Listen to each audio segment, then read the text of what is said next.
तो नमस्कार, आदाब, गुड इवनिंग एंड सत श्री अकाल। स्वागत है आप सभी का हमारे special series current affairs daily में। संडे है आज, फिर भी आपकी क्लासेस रेगुलर की तरह से आज भी चलेंगी। छठ के पर्व की आप सभी को हार्दिक शुभकामनाएं। छठ एक बहुत ही बेहतरीन त्योहार जिसमें कि ढलते हुए सूरज की पूजा के साथ उगते हुए सूरज की पूजा, दोनों पूजा की जाती है। तो खैर, इस महापर्व का आयोजन बहुत सारे लोग इसमें सम्मिलित भी हो रहे होंगे। आप सभी को बहुत बहुत शुभकामनाएं छठ के महापर्व के लिए। आज की क्लासेस को स्टार्ट करते हैं पूरी तैयारी के साथ, बिना किसी रुकावट के। बहुत कुछ चीजें हैं पढ़ने के लिए, बहुत कुछ चीजें हैं सीखने के लिए, आज के न्यूज़पेपर की एनालिसिस भी है जानने के लिए। तो चलिए शुरू करते हैं आज की क्लासेस को बिना किसी रुकावट के। जैसा कि आप सभी को पता है, डेली हम लोग स्टार्टिंग करते हैं पिछले क्लास की रिवीजन से। तो आज भी हम करेंगे पिछले क्लास की रिवीजन, उसके बाद आज की क्लासेस के क्वेश्चंस को हम लोग डील करेंगे। सबसे पहले क्वेश्चंस में आपके सामने है, एफएटीएफ की ब्लैक लिस्ट में पहली बार म्यांमार को शामिल किया गया। 28 अक्टूबर को इंटरनेशनल एनिमेशन डे के रूप में सेलिब्रेट किया गया। यूक्रेन की जनता को हाल ही में विचारों की स्वतंत्रता के लिए सखारोव पुरस्कार 2022 से सम्मानित किया गया यूरोपियन संसद के द्वारा। और आगामी 12वें विश्व हिंदी सम्मेलन की मेजबानी फिजी के द्वारा की जाएगी। फिजी एक देश है जो कि ओशिनिया वाले पोर्शन में पड़ता है। ओशिनिया नॉर्मली आप देखेंगे ऑस्ट्रेलिया के पास में दिखाई देगा। अक्टूबर 2022 में हाल ही में लक्षद्वीप में स्थित भारतीय समुद्री तट, 2 नए भारतीय समुद्री तटों को ब्लू फ्लैग सर्टिफिकेशन दिया गया। और यहीं आप देखेंगे चर्चा में रहा प्लेन लैंग्वेज एक्ट, जो कि अभी हाल ही में न्यूजीलैंड की संसद के द्वारा पारित किया गया। प्रसिद्ध कंपनी ट्विटर का अधिग्रहण हाल ही में एलन मस्क के द्वारा किया गया। $44 बिलियन के द्वारा इसको परचेज किया गया एलन मस्क के द्वारा। और आईएसएसएफ वर्ल्ड चैंपियनशिप 2022, इसमें भारत ने कुल 38 मेडल जीत करके अपनी पोजीशन सेकंड नंबर पे बनाई है। फर्स्ट नंबर पे इसमें चाइना है। और इसका आयोजन कहां पे हुआ था? क्रोएशिया में, मैंने आपको बताया था। भारत और अभी सिंगापुर के बीच में सिम्बैक्स एक्सरसाइज का आयोजन किया गया, जो कि Singapore India maritime bilateral exercise है, याद रखेंगे। अक्टूबर 2022 में अभी गुजरात को 100% हर घर जल राज्य के रूप में घोषित किया गया। आपसे पूछे कि सबसे पहला हर घर जल राज्य घोषित कौन सा है? ये हमारा गोवा है। और सेकंड नंबर पे इसके बाद जो आ रहा है आपका गुजरात हो जाएगा। चलिए अब शुरू करते हैं अपने क्वेश्चंस को। मोस्ट इंपॉर्टेंट क्वेश्चंस की सीरीज आपके सामने स्टार्ट हो चुकी है। तो चलिए सबसे पहले स्टार्ट करते हैं मोस्ट इंपॉर्टेंट डेज से। हाल ही में अंतर्राष्ट्रीय इंटरनेट दिवस कब मनाया गया? 10 अक्टूबर, 20 अक्टूबर, 24 अक्टूबर या फिर 29 अक्टूबर? द आंसर इज 29 अक्टूबर। हर साल की तरह इस साल भी अंतर्राष्ट्रीय इंटरनेट दिवस 29 अक्टूबर को सेलिब्रेट किया गया। ये सेलिब्रेट क्यों किया जाता है? क्योंकि इंटरनेट दिवस देखिए 2005 से हर साल सेलिब्रेट किया जाता है। इसकी स्टार्टिंग किस नाम से? ARPANET के नाम से, यानी advance research projects agency network के नाम से इसको स्टार्टिंग में जाना जाता था। इसके बाद धीरे धीरे दुनिया भर में 5.07 अरब लोग इंटरनेट का इस्तेमाल करना स्टार्ट कर चुके हैं प्रेजेंट टाइम में। और कुल आबादी का लगभग अगर हम लोग परसेंटेज निकालें तो 63.5 यानी लगभग 63.5% लोग आबादी इसमें जो है टोटल यूज करते हैं इंटरनेट का, याद रखते रहें। बात की जाए पहला संदेश इलेक्ट्रॉनिक रूप से कब भेजा गया था, तो ये 29 अक्टूबर 1969 में सबसे पहले इंटरनेट का प्रयोग करके पहला संदेश इलेक्ट्रॉनिक रूप से सेंड किया गया था। ओके, चलिए अब हम लोग चलते हैं अगले क्वेश्चन की तरफ। इंपॉर्टेंट डेज याद रखते रहेंगे। कल मैंने आपको बताया था 28 अक्टूबर इंटरनेशनल एनिमेशन डे के रूप में सेलिब्रेट किया जाता है। इसी तरह से 24 अक्टूबर विश्व पोलियो दिवस के साथ ही अगर हम लोग बात करें तो आप लोग यूएन डे यानी कि यूनाइटेड नेशंस डे, संयुक्त राष्ट्र दिवस के रूप में भी 24 अक्टूबर को सेलिब्रेट किया जाता है। इसी के साथ विश्व सोराइसिस दिवस भी 29 अक्टूबर को ही सेलिब्रेट करते हैं। सोराइसिस एक तरह की बीमारी है स्किन रिलेटेड, इसको भी आप याद रख सकते हैं। नेक्स्ट क्वेश्चन है, हाल ही में from dependence to self reliance ये पुस्तक किसके द्वारा लिखी गई? बेंजामिन नेतन्याहू, गीतांजलि श्री, विमल जालान या फिर Ruskin Bond? The answer is Bimal Jalan. आप देख सकते हैं इनकी इमेज को, इनकी बुक को देख सकते हैं, mapping India's rise as a global super power. इस पे बेस्ड एक बुक निकाली है हमारे अर्थशास्त्री विमल जालान जी के द्वारा, याद रखते रहेंगे। इनके साथ एक भारत के विकास पथ की एक स्टॉक टेकिंग को लेकर के इस बुक को लिखा गया है। और अब हम लोग यहाँ पे सिर्फ नाम से ज्यादा और चीजों को तो हम लोग डिस्कस करते नहीं है, यहाँ हम डिस्कस करेंगे और कौन कौन से लोगों ने कौन कौन सी बुक को लिखा है। तो सबसे पहले देखेंगे हम बेंजामिन नेतन्याहू के बारे में, जो कि इजराइल के पूर्व राष्ट्रपति रह चुके हैं। तो ये देखिए, बेंजामिन नेतन्याहू नाम याद रखते रहेंगे। इनकी ऑटोबायोग्राफी थी बीबी माई स्टोरी। कौन सी? बीबी माई स्टोरी है इनकी ऑटोबायोग्राफी है। किसकी? ये है बेंजामिन नेतन्याहू की ऑटोबायोग्राफी। गीतांजलि श्री का नाम आपने याद रखा होगा, टॉम्ब ऑफ सैंड। कौन सा? बालू का टीला, यानी टॉम्ब ऑफ सैंड्स। ये अभी हाल ही में लिखा गया था नोवेल के रूप में गीतांजलि श्री के द्वारा, और इसी के लिए इन्हें अंतर्राष्ट्रीय स्तर पर बुकर पुरस्कार से सम्मानित किया गया। ये याद रखेंगे। रस्किन बॉन्ड का नाम, रस्किन बॉन्ड ने अभी हाल ही में एक बुक लिखी थी, हालांकि कई सारी बुक्स इन्होंने रस्किन बॉन्ड ने लिखी है, लेकिन मोस्ट इंपॉर्टेंट है लिसन टू योर हार्ट। कौन सा? अभी हाल ही में इन्होंने लिखा था लिसन टू योर हार्ट। तो लिसन टू योर हार्ट ये बुक आपसे अगर पूछ ली जाए तो आप लोग बता सकते हैं किसने लिखा। इसे लिख दिया है रस्किन बॉन्ड ने। चलिए कुछ और नामों को हम लोग यहाँ पे देख लेते हैं, जो नाम अक्सर आप लोग न्यूज में सुनते रहते हैं, जिनके बुक्स के बारे में अक्सर क्वेश्चन आपसे पूछा जाता है। तो एक बुक का नाम याद रखते रहेंगे, शशि थरूर जी ने 2 बुक्स लिखी थी जो कि बहुत ज्यादा इंपॉर्टेंट थी। कौन से?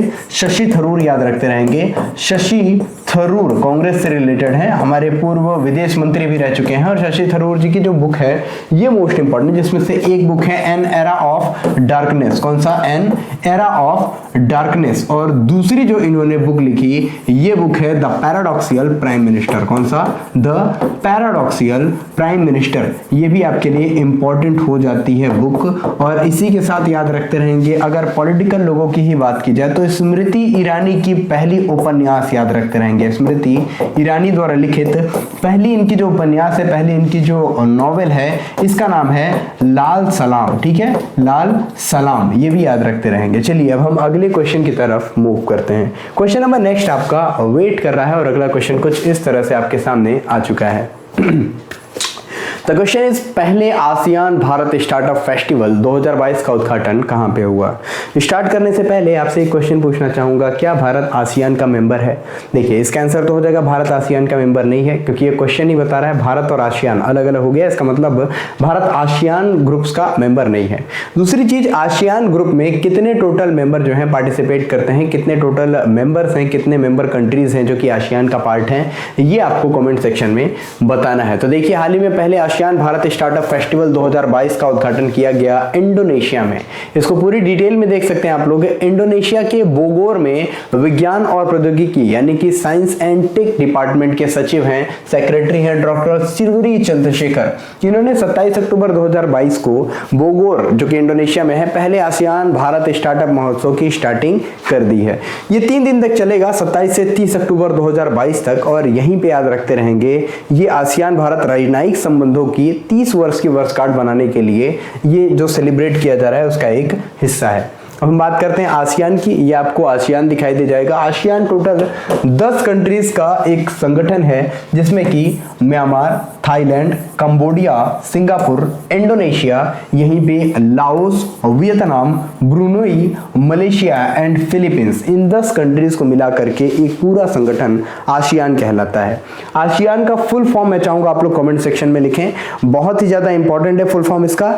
1967 में इसकी स्थापना होती है और इंडोनेशिया की कैपिटल जकार्ता में इसका हेडक्वार्टर है, याद रखते रहेंगे। ठीक है, चलिए अब हम लोग और सारी चीजों को डील कर लेंगे। यहाँ पे आपको बस आंसर करना है what is the full form of ASEAN, ये आप आंसर करते रहेंगे। अब हम यहाँ पे देखेंगे किन किन चीजों के बारे में। फिजी मैंने कल ही आपको बताया था कि 2023 में फरवरी में आयोजित होने वाला है 12वां विश्व हिंदी सम्मेलन, और विश्व हिंदी सम्मेलन को आयोजित कौन करेगा? ये फिजी आयोजित करेगा, याद रखते रहेंगे। फिजी होस्ट करेगा 12वां विश्व हिंदी सम्मेलन।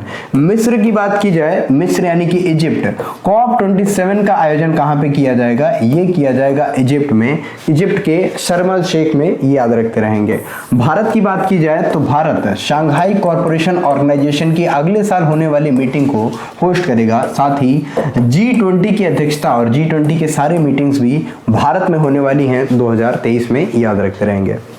ओके, चलिए नेक्स्ट क्वेश्चन की तरफ हम लोग मूव करते हैं।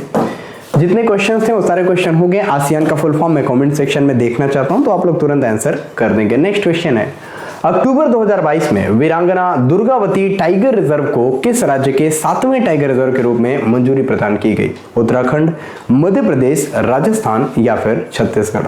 आपको मैंने पहले ही बताया था, मध्य प्रदेश में पन्ना टाइगर रिजर्व से हट करके एक नया टाइगर रिजर्व बनाया गया जिसका नाम दुर्गावती टाइगर रिजर्व रहेगा। तो देखिए 6 टाइगर रिजर्व वाले राज्य महाराष्ट्र भी थे और मध्य प्रदेश भी था, तो दोनों लगभग एक टक्कर देते थे एक दूसरे को, लेकिन इसको महाराष्ट्र को पीछे छोड़ करके लगभग 7 टोटल क्या 7 टाइगर रिजर्व के साथ सबसे अधिक टाइगर रिजर्व होने का जो दर्जा मिल गया है ये मध्य प्रदेश को मिल गया है। सबसे अधिक नेशनल पार्क भी मध्य प्रदेश में है, सबसे अधिक टाइगर रिजर्व भी मध्य प्रदेश में ही, याद रखते रहेंगे। तो ये 7वां जो टाइगर रिजर्व है इसका नाम है वीरांगना दुर्गावती टाइगर रिजर्व, जिसको मंजूरी प्रदान कर दी गई, याद रखते रहेंगे। ठीक है। अब हम लोग यहाँ पे कुछ चीजों को यहाँ रिलेट करें जो कि हमारे लिए बहुत ज्यादा इंपॉर्टेंट है। इंपॉर्टेंट क्या है, सबसे पहले मध्य प्रदेश को याद रखते रहेंगे। ये जो 7वां टाइगर रिजर्व बना है, क्यों बना है? आपने नाम सुना होगा, भारत की पहली नदी जोड़ो परियोजना जिसका नाम है केन बेतवा नदी जोड़ो परियोजना, यानी केन बेतवा नदी लिंक परियोजना या फिर रिवर लिंक परियोजना, याद रख सकते हैं, जिसके एक दूसरे नदियों को जोड़ने की वजह, जैसे ये दो नदियां आप देख रहे हैं, दोनों नदियों को जब हम जोड़ते हैं तो बीच में एक टाइगर रिजर्व था जिसका नाम था पन्ना टाइगर रिजर्व। तो पन्ना टाइगर रिजर्व पन्ना नेशनल पार्क भी है और इसी के अधिकांश भाग, 1/4 भाग में पानी जमा हो जाने के कारण बहुत सारे एरियाज जो हैं वहां पे बहुत सारी प्रॉब्लम क्रिएट हो सकती थी। इस वजह से एक नया टाइगर रिजर्व बना दिया गया जिसका नाम दुर्गावती टाइगर रिजर्व हो जाएगा। ओके, चलिए मध्य प्रदेश की बात करें तो मध्य प्रदेश की कैपिटल क्या है? भोपाल। भोपाल से याद रख सकते हैं आप लोग, भोपाल में भारत का पहला ई कचरा क्लिनिक स्थापित किया गया। और भोपाल से आप लोग एक और चीज याद रख सकते हैं कि भोपाल में ही रानी कमलापति रेलवे स्टेशन, देखिए हबीबगंज रेलवे स्टेशन का नाम चेंज करके कर दिया गया है रानी कमलापति रेलवे स्टेशन, जो कि भारत का पहला वर्ल्ड क्लास रेलवे स्टेशन बना। कौन सा भारत का पहला वर्ल्ड क्लास रेलवे स्टेशन? रानी कमलापति रेलवे स्टेशन बना, याद रखेंगे। और भारत का दूसरा वर्ल्ड क्लास जो रेलवे स्टेशन है ये जयपुर का गांधीनगर रेलवे स्टेशन होगा, याद रखेंगे। मध्य प्रदेश में ही याद रखते रहेंगे है ग्वालियर, और ग्वालियर में हाल ही में ड्रोन मेले का आयोजन किया गया था और ग्वालियर में पहला ड्रोन स्कूल जो है इसका उद्घाटन किया गया, जो कि मोस्ट इंपॉर्टेंट आपके लिए हो जाता है। ठीक है, चलिए अब हम लोग और सारे क्वेश्चंस की तरफ मूव करते हैं और सारे ऑप्शंस की तरफ डील करें तो आपको दिखाई देगा उत्तराखंड, और उत्तराखंड का जिम कॉर्बेट नेशनल पार्क याद रखते रहेंगे, जिसका पहले हेली नेशनल पार्क नाम हुआ करता था। और जिम कॉर्बेट नेशनल पार्क, यहीं से प्रोजेक्ट टाइगर की शुरुआत होती है 1973 में, और सबसे पहले प्रोजेक्ट टाइगर के तहत पहला टाइगर रिजर्व कौन सा था? ये भी जिम कॉर्बेट टाइगर रिजर्व था, याद रखते रहेंगे। राजस्थान की बात की जाए तो भारत का 52वां टाइगर रिजर्व, कौन सा भारत का 52वां टाइगर रिजर्व, ये कौन सा बनाया गया? ये बनाया गया Ramgarh Vishdhari wild life sanctuary को क्या बनाया गया? राजस्थान का 52वां टाइगर रिजर्व, याद रखते रहेंगे। एंड छत्तीसगढ़ की बात करें तो दो मोस्ट इंपॉर्टेंट एरियाज आते हैं, एक है Tamor Pingla wildlife sanctuary, Tamor Pingla wildlife sanctuary, और दूसरी कौन सी है? गुरु घासीदास नेशनल पार्क, गुरु घासीदास नेशनल पार्क। और इन दोनों एरियाज को मिला करके भारत का 53वां टाइगर रिजर्व क्रिएट होता है। ये भी आप रिलेट करके याद कर सकते हैं, जो कि मोस्ट इंपॉर्टेंट आपके लिए हो जाएंगे। ठीक है, चलिए नेक्स्ट क्वेश्चन की तरफ हम मूव करते हैं। द नेक्स्ट क्वेश्चन है, भारत का कौन सा एयरपोर्ट विश्व का 10वां सबसे व्यस्त एयरपोर्ट बना है? Delhi airport, Chandigarh airport, Kempegowda airport या फिर Navi Mumbai airport? The answer is Delhi airport. Of course इसका मतलब है इंदिरा गांधी एयरपोर्ट, दोनों नाम से आप लोग समझ सकते हैं। इंदिरा गांधी इंटरनेशनल एयरपोर्ट जो है ये अक्टूबर 2022 में दुनिया के 10वें सबसे व्यस्त हवाई अड्डे के रूप में नॉमिनेट किया गया। बात की जाए दुनिया का सबसे व्यस्ततम, यानी फर्स्ट नंबर पे, ये तो 10वें नंबर पे हो गया, सबसे ज्यादा व्यस्त कौन सा एयरपोर्ट है दुनिया का? यह है हर्ट्सफील्ड जैक्सन अटलांटा इंटरनेशनल हवाई अड्डा। इसको देखते रहेंगे, ये अमेरिका में सिचुएटेड है, यूएसए में सिचुएटेड है, याद रखते रहेंगे। मोस्ट इंपॉर्टेंट दुनिया का सबसे ज्यादा व्यस्ततम हवाई अड्डा है, याद रखते रहेंगे। अब हम यहाँ बात करेंगे कुछ मोस्ट इंपॉर्टेंट क्वेश्चंस के बारे में जो कि इसे डायरेक्टली रिलेट करेगा, जैसे कि दिल्ली एयरपोर्ट के बारे में आपने नाम सुना, और दिल्ली एयरपोर्ट ही याद रखते रहेंगे दिल्ली एयरपोर्ट ये पहला एयरपोर्ट है जो कि 100% सिंगल यूज प्लास्टिक, याद होगा आपको, सिंगल यूज प्लास्टिक मुक्त पहला एयरपोर्ट जो है ये हमारा दिल्ली एयरपोर्ट ही होगा, याद रखते रहेंगे। इसी के साथ आपने नाम सुना होगा चंडीगढ़ इंटरनेशनल एयरपोर्ट का, जिसका अभी हाल ही में नाम चेंज करके कर दिया गया शहीद भगत सिंह एयरपोर्ट, शहीद भगत सिंह एयरपोर्ट के नाम से इसको कर दिया गया। कैंपेगौड़ा एयरपोर्ट याद होगा आपको कर्नाटका में सिचुएटेड है और कर्नाटका के बेंगलोर में स्थित कैंपेगौड़ा एयरपोर्ट का अभी एक मोस्ट इंपॉर्टेंट एक इनके जो है लिस्ट में सामने आए थे। साउथ एशियन एरिया का जो साउथ एशिया है पूरे साउथ एशिया का जो बेस्ट एयरपोर्ट है, पूरे साउथ एशिया का बेस्ट एयरपोर्ट ये कौन सा बना है, ये कैंपेगौड़ा इंटरनेशनल एयरपोर्ट बना है, याद रखेंगे। अगर आपसे पूछे दुनिया का सबसे ज्यादा बेस्ट, दुनिया का बेस्ट एयरपोर्ट कौन सा है, तो ये हो जाएगा कतर का हमाद एयरपोर्ट। कौन सा, कतर का हमाद एयरपोर्ट हो जाएगा, याद रखेंगे। नवी मुंबई एयरपोर्ट ये तो आपका मुंबई में सिचुएटेड है और नवी मुंबई एयरपोर्ट का भी हाल ही में नाम चेंज करके कर दिया गया डीबी पाटिल एयरपोर्ट, ये भी आप याद रख सकते हैं। कौन सा, डीबी पाटिल एयरपोर्ट कर दिया गया नाम, याद रखेंगे। चलिए नेक्स्ट क्वेश्चन की तरफ हम मूव करते हैं। ओके, यहां से आप लोग एक चीज रिलेट करेंगे, नवी मुंबई एयरपोर्ट अलग है, मुंबई एयरपोर्ट अलग है। मुंबई एयरपोर्ट का नाम क्या है, छत्रपति शिवाजी महाराज इंटरनेशनल एयरपोर्ट, और नवी मुंबई एयरपोर्ट का नाम डीबी पाटिल एयरपोर्ट कर दिया गया, ये भी आप याद रख सकते हैं।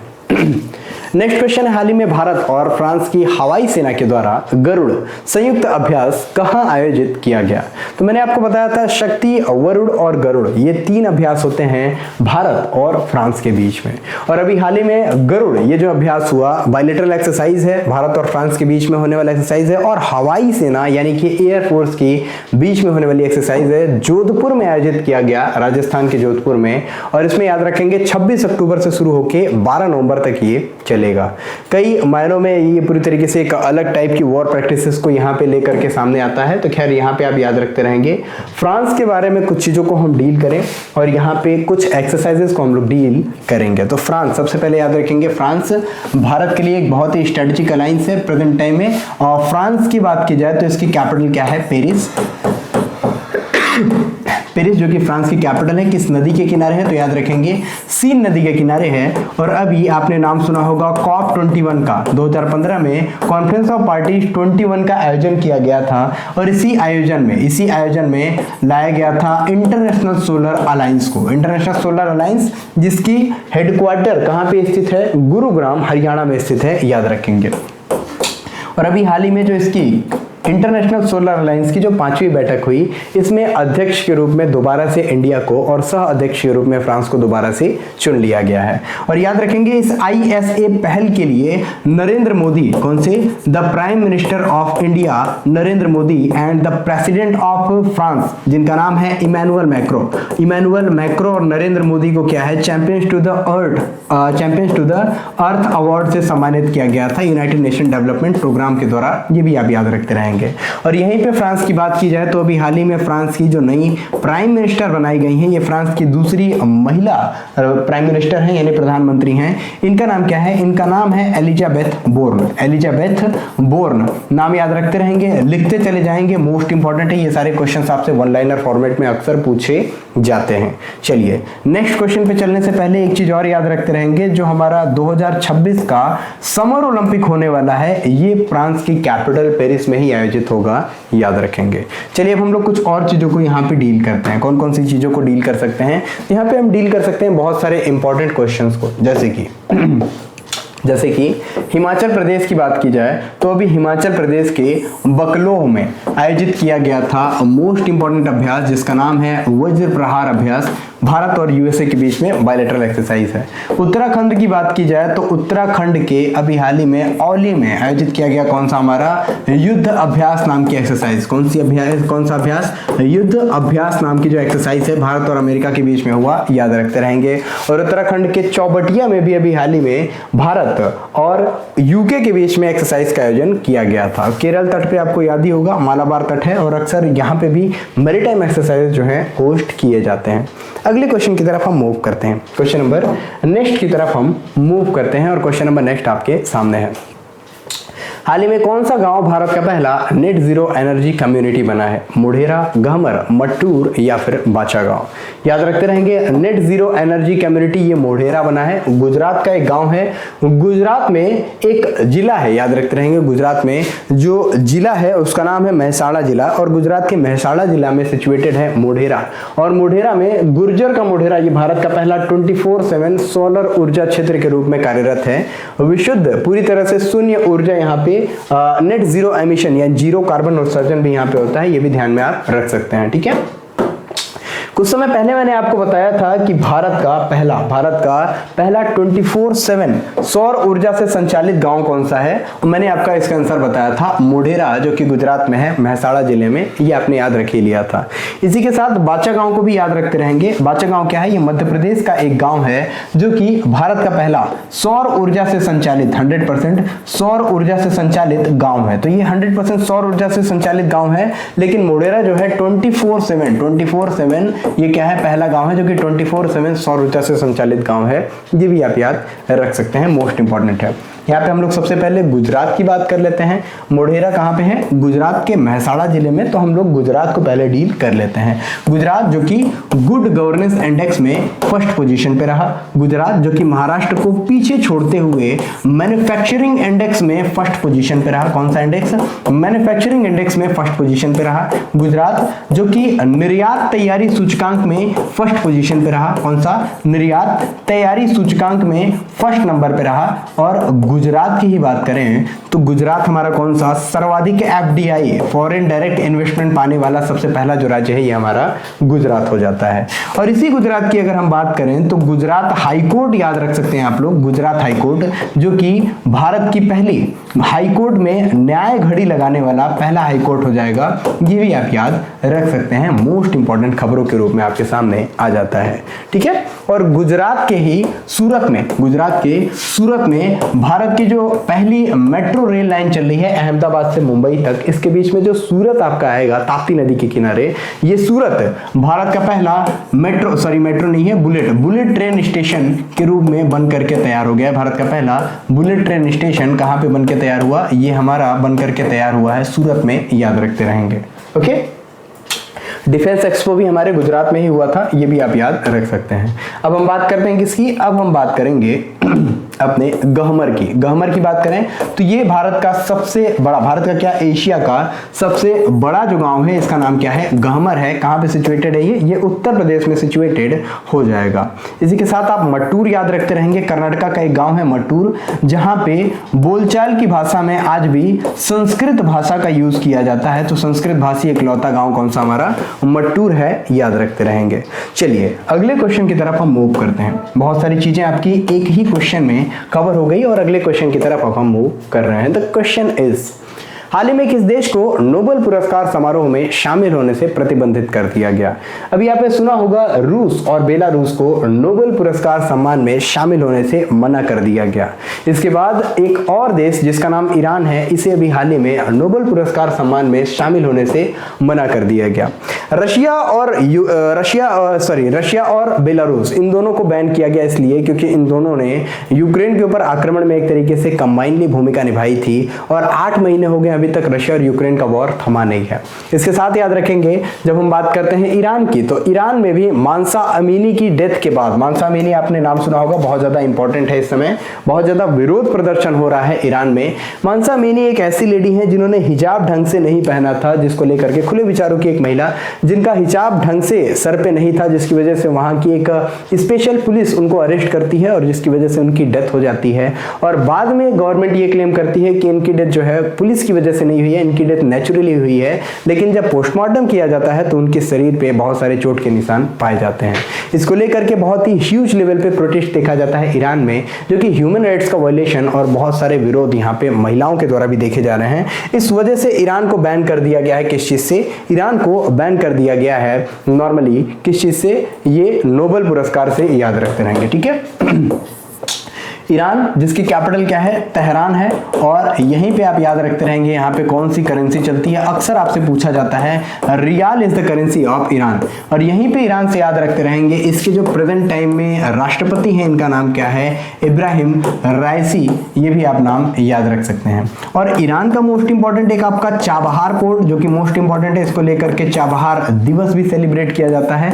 और फरजाद बी गैस फील्ड, ये ईरान से रिलेटेड है, फरजाद बी गैस फील्ड ये ईरान से रिलेटेड है। भारत की कंपनीज ने इसको पूरी तरीके से सर्च आउट किया था, यहाँ पे बहुत ही बड़ी गैस फील्ड पाई गई थी, ये भी आप याद रख सकते हैं। चलिए कुछ और चीजों के बारे में हम लोग डील करते हैं जो कि मोस्ट इंपॉर्टेंट है। जब हम बात करते हैं नोबेल पुरस्कार की, नोबेल पुरस्कार कब प्रदान किया जाता है, अल्फ्रेड नोबेल के सम्मान में। अल्फ्रेड नोबेल जिनका डेथ कब हुआ था, डेथ हुई थी इनकी 10 दिसंबर को। इन्हीं की पुण्यतिथि को सेलिब्रेट करने के लिए नोबेल पुरस्कार हर साल 10 दिसंबर को कंट्रीब्यूट किया जाता है, एक तरीके से सबको डिस्ट्रीब्यूट किया जाता है।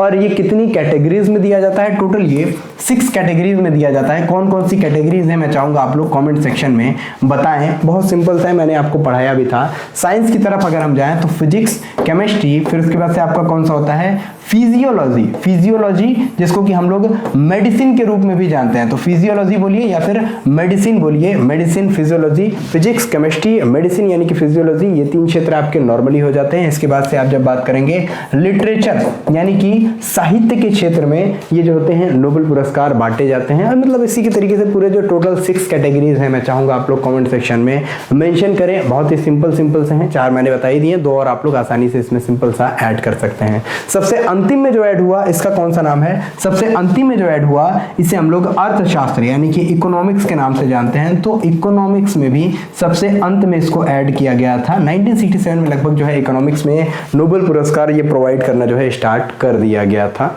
ये भी आप याद रख सकते हैं, ठीक है।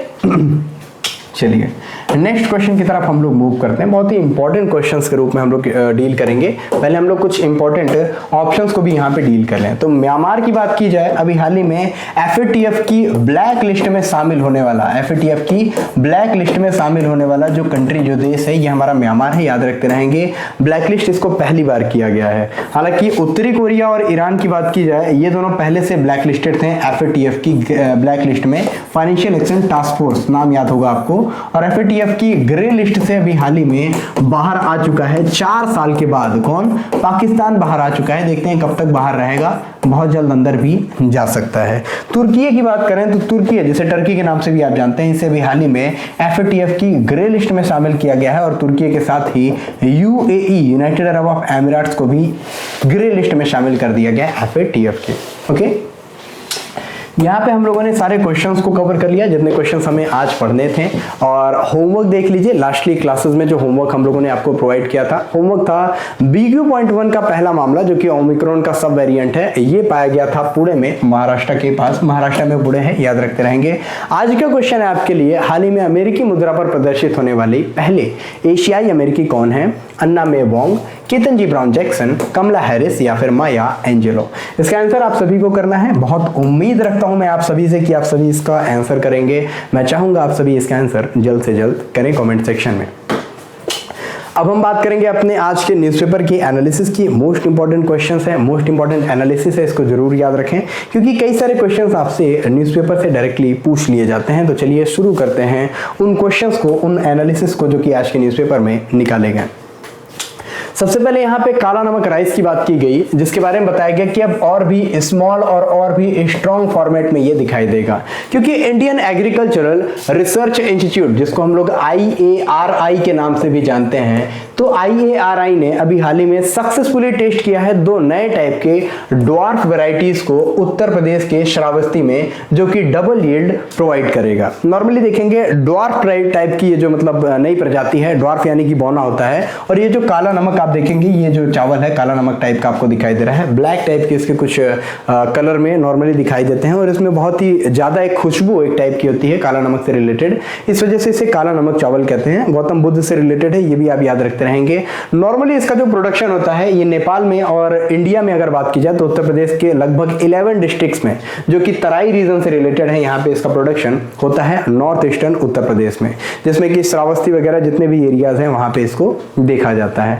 नॉर्मली और सारी चीज़ों की बात की जाए, देखिए यहाँ पे लिखा हुआ है लॉर्ड बुद्धा से रिलेटेड है, पीपल ऑफ श्रावस्ती जो कि इसको विजिट करते हैं रीजन को लेकर के, इसको आप याद रख सकते हैं। एंड यहीं पे आप मोस्ट इंपॉर्टेंट चीज़ों को डील करते चले जाएंगे। ये जो दो इनकी वेराइटीज़ हैं, ये जो दो इनके नए ड्वार्फ वेराइटीज़ हैं, जिसमें से एक का नाम क्या है, एक का नाम है पूसा नरेंद्र काला नमक 1638 और दूसरा जो इसकी वैरायटी है पूसा नरेंद्र काला नमक 1652।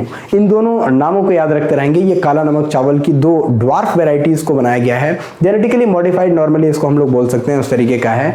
और ये डायरेक्टली रिलेट करता है किससे, ये रिलेट करता है Acharya Narendra Dev university of agriculture and technology जो कि अयोध्या में है। इस नाम से कहीं ना कहीं इसका रिलेशन नॉर्मली निकाला जाता है, तो इसको आप याद रखते रहेंगे। ज्यादा से ज्यादा ये इसकी मतलब प्रोडक्शन को लेकर के इसकी स्टार्टिंग की गई है।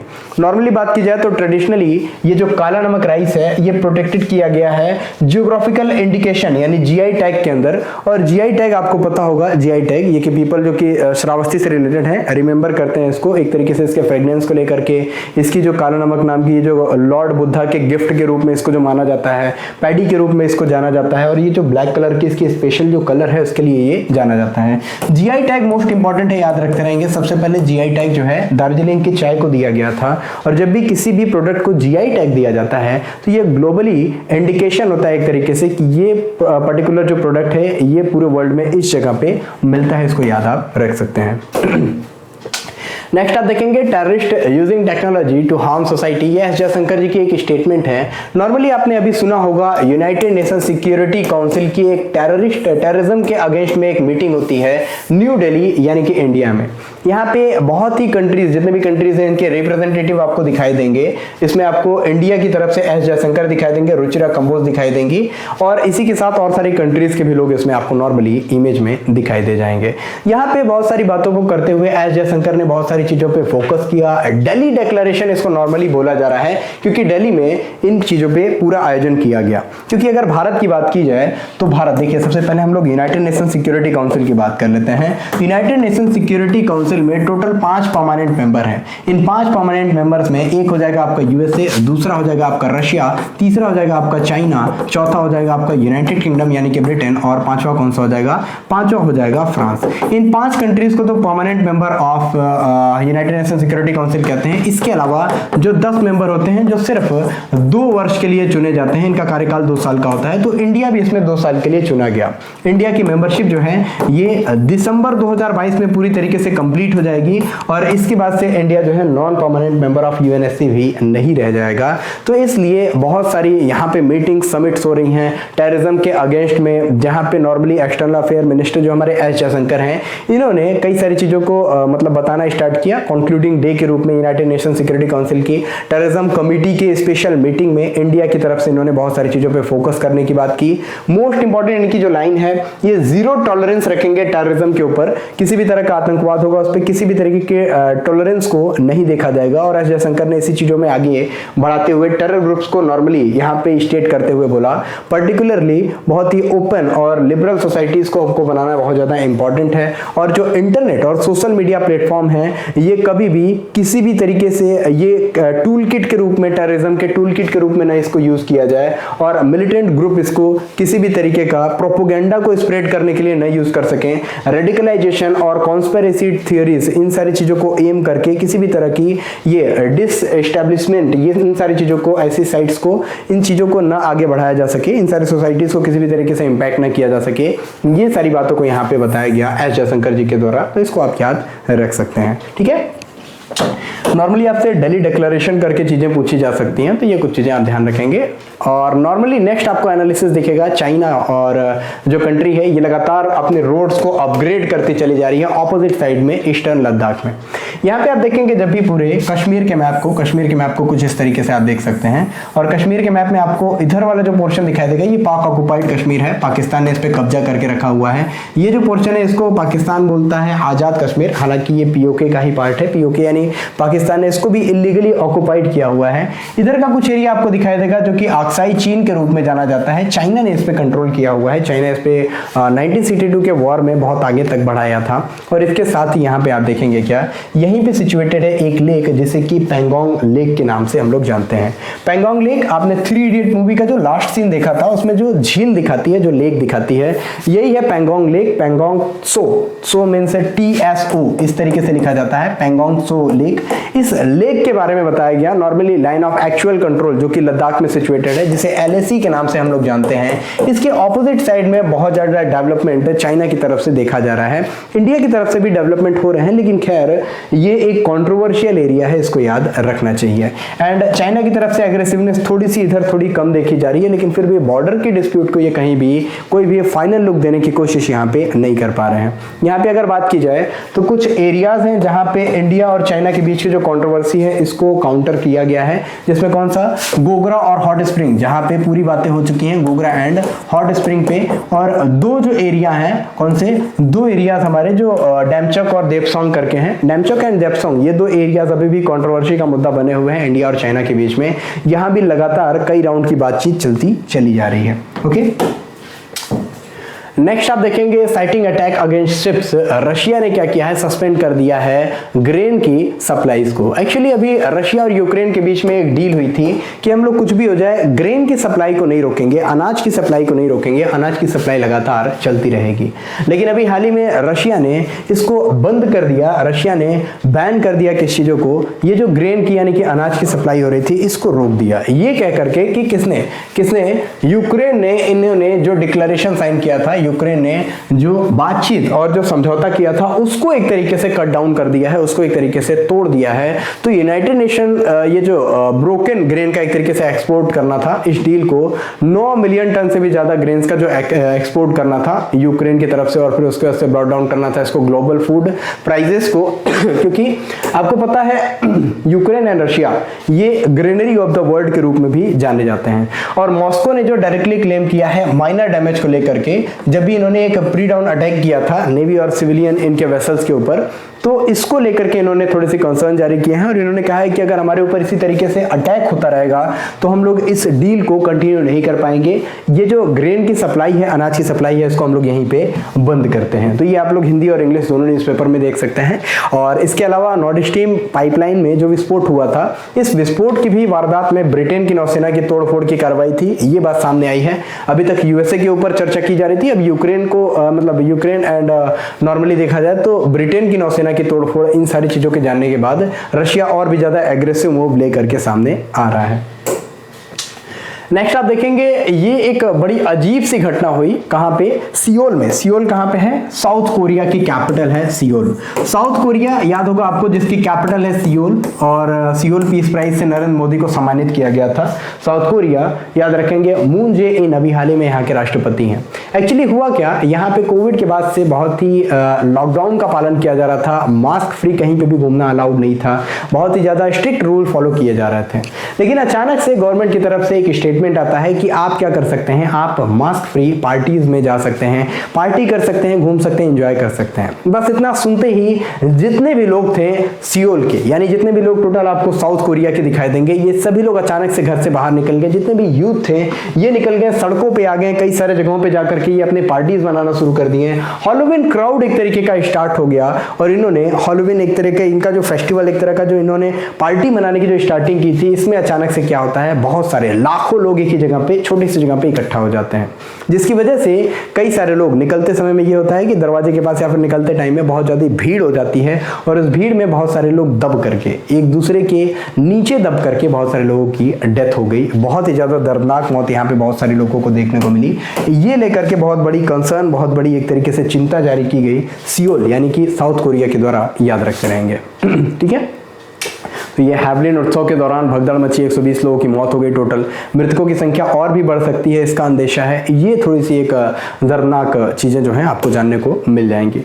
नेक्स्ट आप देखेंगे is the world climate action plan to track, ये रिलेटेड है COP27 से लेकर के कॉन्फ्रेंस ऑफ पार्टीज। आपको पता होगा 1995 से स्टार्ट होती है कॉन्फ्रेंस ऑफ पार्टीज की मीटिंग, और अभी बात की जाए तो 27 नंबर की मीटिंग जो है 2023 में स्टार्टिंग इसकी हो जाएगी, जो कि मिस्र यानी कि इजिप्ट में आयोजित की जाएगी। तो COP27 को लेकर के क्या क्या एजेंडा है, शर्म अल शेख जो कि ईरान ये जो मतलब आप नाम सुने होंगे, इजिप्ट का एक शहर है, यहाँ पे इसको आयोजित किया जाएगा। एंड COP27 किन किन चीजों पे लेकर के डायरेक्टली फोकस करेगा, फाइनेंस क्लाइमेट को लेकर के कैसे एक्शंस को मेजर किया जाए, एंड बहुत सारे जो इश्यूज हैं उनको किस तरीके से कवर किया जाए। UNFCCC यानी United Nation framework for climate changes, इन सारी चीजों पे लेकर के बातचीत होगी। COP21 से क्या क्या चीजें आई थी, और जो भारत की पूरी दुनिया की जो ग्लोबल टेम्परेचर है इसको 2 डिग्री सेल्सियस से नीचे कैसे कर सकते हैं। आइडियली बात की जाए तो 1.5 डिग्री सेल्सियस से ऊपर ये नहीं जाना चाहिए, तो इस टेम्परेचर को, ग्लोबल टेम्परेचर को कैसे मेंटेन किया जाए, इन सारी चीजों पे बात की जाती है।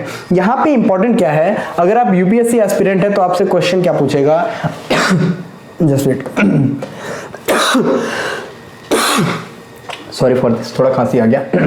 अगर आप यूपीएससी एस्पिरेंट है तो आपसे क्वेश्चन यहीं पे पूछेगा, वेयर डज इंडिया स्टैंड, यानी कि इंडिया का स्टैंड क्या है इसमें, COP27 वगैरह हो रही है तो इंडिया की स्टैंड क्या है यहाँ पे। क्योंकि यहाँ पे बताया गया इंडिया भी उन 197 कंट्रीज में से एक है जिन्होंने प्रॉमिस किया है नेट जीरो एमिशन करने का, और 1.5 डिग्री सेल्सियस तक का टेम्परेचर ये बनाए रखेंगे 2030 तक, और इसके बाद से लॉन्ग टर्म में रोड मैप को अचीव करेंगे इन टारगेट्स को, कि जीरो जो कार्बन एमिशन है इसको भी कवर किया जाएगा। 2070 तक भारत भी इसको कवर अप करेगा। इसके अलावा प्राइम मिनिस्टर नरेंद्र मोदी जी ने भी कमिट किया है ये ग्लासगो समिट में, ग्लासगो समिट COP26 को बोला जाता है, 2022 में ये जो आयोजित हुआ था। तो ये जो ग्लासगो समिट है, ग्लासगो स्कॉटलैंड के ग्लासगो में किया गया, ग्लासगो समिट में भी कंट्री ने डायरेक्टली ये चीज पूरी तरीके से कमिट किया था कि 2070 तक हम क्या करेंगे, नेट जीरो एमिशन को गेट कर लेंगे, और भारत की जो कैपेसिटी है 500 गीगावाट की, इसको फॉसिल नॉन फॉसिल एनर्जी के रूप में 2030 तक कवर अप करेंगे। ये भी भारत के पूरे टारगेट्स में से एक है। ग्रीन एनर्जी को COP26 में अपने पार्टिसिपेशन को और कैसे क्लाइमेट चेंजेस को कवर किया जा सके, इन सारी चीजों पे फोकस रहेगा हमारा भारत। ये है हमारे इंडिया का स्टेप, और सारी चीजें आप लोग इसमें पढ़ सकते हैं। आर्टिकल बहुत ज्यादा इंपॉर्टेंट है, डायरेक्टली इंपॉर्टेंट है, ये डायरेक्टली ये डील करता है हमारे एग्जामिनेशन से, तो इसको आप लोग जरूर देखते रहेंगे। आतंकवाद के खिलाफ जीरो टॉलरेंस, ये दिल्ली डिक्लेरेशन जिसके बारे में मैंने अभी आपको बताया उससे रिलेटेड है। इसरो की एक और कामयाबी सामने आई है। इसरो यानी कि इंडियन स्पेस रिसर्च ऑर्गेनाइजेशन, भारतीय अंतरिक्ष अनुसंधान संगठन, अभी हाल ही में CE-20 इंजन जो कि 4 टन श्रेणी के सैटेलाइट ले जाने में सक्षम है। $15 बिलियन का टोटल इसका कॉस्ट है, और इंटरनेशनल सैटेलाइट लॉन्चिंग बाजार में 6 वर्षों में दुगुना हो जाएगा ये बाजार। इसमें बहुत सारी संभावनाएं बढ़ती नजर आ रही हैं। इसके अलावा याद रखते रहेंगे IPRC, इसके हाई एल्टीट्यूड टेस्ट केंद्र में CE-20 इंजन की उड़ान स्टार्ट कर ली गई। इसका परीक्षण भी कर लिया गया है, जो कि बहुत ही हैवी सैटेलाइट्स को ले जाने में सक्षम है। इन सारी बातों को याद रखते रहेंगे कि धीरे धीरे इसरो की पावर्स भी इंक्रीज करते जा रही है, जो कि बहुत ही ज्यादा इंपॉर्टेंट हो जाती है। नेक्स्ट आप देखेंगे चुनाव के ठीक पहले गुजरात में समान नागरिक संहिता, जिसको हम लोग कहते हैं यूनिफॉर्म सिविल कोड, आर्टिकल 44 में इसकी बात की गई है। इसको लागू करने की बातचीत और इसको लागू करने को स्टार्टिंग में बहुत सारी चीजों को स्टार्ट करने में और बहुत सारी चीजों को प्रमोट करने में बातचीत शुरू हो चुकी है, क्योंकि आपको पता है गुजरात में होने वाले हैं इलेक्शंस, और इस इलेक्शन से पहले इन सारी चीजों को कवर करने की कोशिश की जा रही है। अब ये समान नागरिक संहिता यानी यूनिफॉर्म सिविल कोड है क्या? तो समान नागरिक संहिता का मतलब नॉर्मली ऐसा जानिए, ऐसा कानून है देश के हर समुदाय, कोई भी कम्युनिटी हो, हिंदू हो, मुस्लिम हो, कोई भी कम्युनिटी हो, उन सारे कम्युनिटीज के लिए सब पर समान रूप से ये लागू होता है। व्यक्ति किसी भी धर्म का हो, जाति का हो, पंथ का हो, सबके लिए सिविल कानून एक ही होगा। ऐसी चीजें करने के लिए मतलब स्टार्ट करने की बारी चीजों को लाया जाएगा, ये भी आप याद रख सकते हैं, ठीक है। तो ये आप ध्यान में रखते रहेंगे, क्योंकि अंग्रेजों के टाइम में हिंदू मुस्लिम सिख ईसाई बांट करके अलग अलग तरीके के इनके जो धर्म है अलग अलग तरीके से इनको बांटने की कोशिश, शादी विवाह, तलाक, उत्तराधिकार, संपत्ति, गोद लेने अधिकार, इन सारी चीजों पे अलग अलग किया गया। इसमें all India Muslim personal law के क्या क्या इन्होंने स्टेटमेंट दिए हैं, जैसे कि असंवैधानिक और अल्पसंख्यक विरोधी कदम है, ये all India Muslim personal board ने कही है। नॉर्मली बोला जाए तो यहाँ पे अर्जुन मड़वालिया जो कि पूर्व अध्यक्ष हैं गुजरात कांग्रेस के, इन्होंने कानून बनाने का अधिकार केवल संसद को है, ये चीज कहा। और यहाँ पे बहुत सारे कुछ स्टेटमेंट भारत मतलब एक तरीके से पार्टी विरोधी या फिर जो करंट में गवर्नमेंट है उसके विरोधी बहुत सारे स्टेटमेंट नॉर्मली सामने आते रह रहे हैं, ठीक है। तो ये यूनिफॉर्म सिविल कोड बहुत ज्यादा चर्चा में रहा है। इस पे क्वेश्चंस मोस्ट प्रोबेबली आने वाले एग्जामिनेशंस में जरूर आपको दिखाई देंगे, इसको आप लोग जरूर फोकस होकर के देखते रहें, ठीक है। तो आज के जितने भी क्वेश्चन थे उन सारी चीज़ों को हम लोगों ने देख लिया, इंपॉर्टेंट एनालिसिस को भी हम लोगों ने देख लिया। Thank you so much. जय हिंद, भारत माता की जय। मिलते हैं फिर अगली क्लास में कल शाम के 6 बजे। तब तक के लिए जय हिंद, शुभकामनाएं आपके भविष्य के लिए।